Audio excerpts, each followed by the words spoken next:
ایک نوجوان بڑا متقی اور پرہیزگار تھا.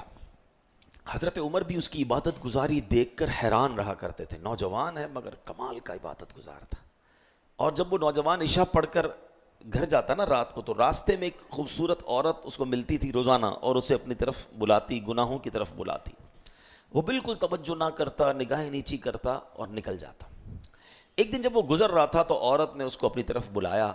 اب نوجوان کا دل بھی مائل ہو گیا. شیطان تھا نا، اس نے حملہ کیا اس پر. جیسے ہی وہ عورت کے قریب پہنچا اسے اللہ کا یہ فرمان یاد آیا.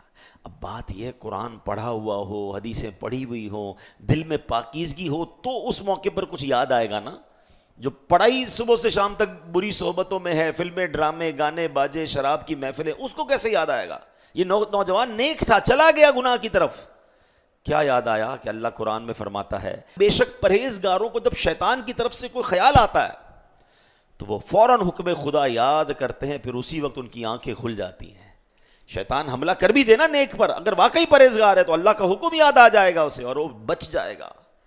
اب اس بندے کو جب یہ یاد آیا کہ میں کیا کرنے لگا تھا، میں تو چل پڑا تھا گناہ کی طرف، اس پر ایسا اللہ پاک کا خوف غالب ہوا کہ وہ بے ہوش ہو گیا، زمین پر گر گیا. اتنا خوف.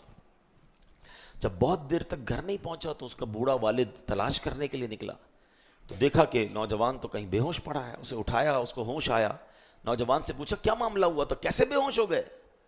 اس نوجوان نے شرمندہ ہو کر اپنے والد کو پھر یہ واقعہ سنایا کہ میرے ساتھ ایسا ہوا. مگر جب یہ واقعہ سنایا دوبارہ آیت کریمہ پڑھی یہ والی، ایسا خوف خدا دل پر طاری ہوا کہ چیخ ماری اور اس کی روح ہی اس کی جسم سے نکل گئی. اسی خوف خدا میں انتقال ہو گیا. حضرت عمر کو سارا واقعہ پتہ چلا. آپ اس کی قبر پر گئے اور قبر پر جا کر یہ آیت پڑھی وَلِمَنْ خَافَ مَقَامَ رَبِّهِ جَنَّتَانِ، اور جو اپنے رب کے حضور کھڑے ہونے سے ڈرے تو اس کے لیے 2 جنتیں ہیں. پتہ ہے کیا ہوا؟ اس کی قبر سے آواز آتی ہے اے امیر المومنین، بے شک میرے رب نے مجھے 2 جنتیں عطا فرما دی ہیں. ہائے ہائے ہائے، یہ ہے اللہ کا خوف، یہ ہے رب کی بارگاہ میں پیش ہونے کی فکر.